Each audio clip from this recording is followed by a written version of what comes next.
गावागावात चावडी आहे पण तालीम नाही. गाव तिथे तालीम हवी हे अभियान झालं पाहिजे. जामखेड शहर नागपंचमीला नाचण्यासाठी प्रसिद्ध होतं. आता तालमीमुळे जामखेड शहराची ओळख हगाम्याचे वेगवेगळे फळ गाजवणारे मल्ल म्हणून होऊ लागली आहे.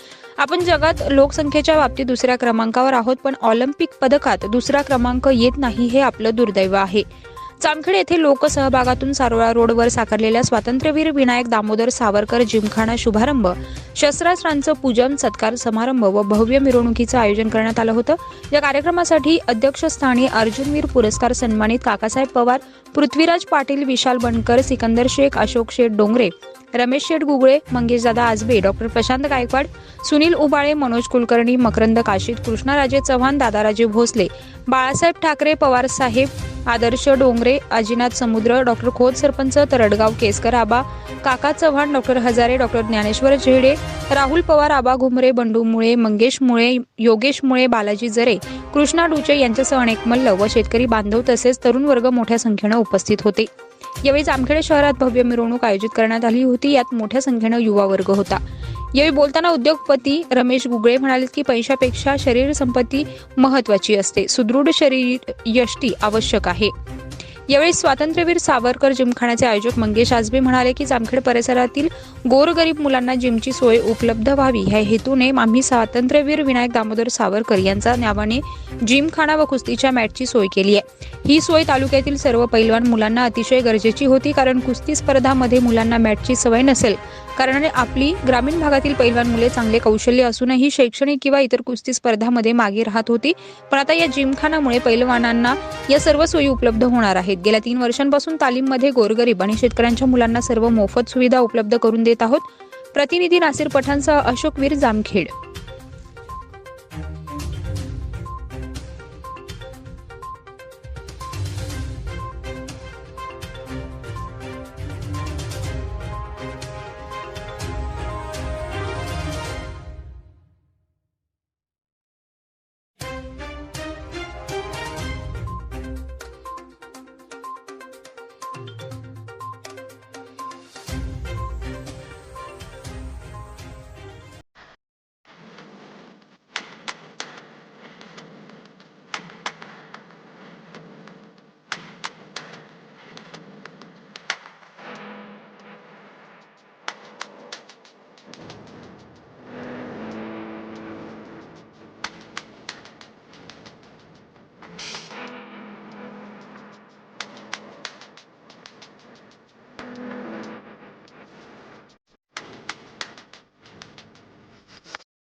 मिलन पॅकर्सचा खडा मसाला. स्वादिष्ट आणि रुचकर मिलन पॅकर्स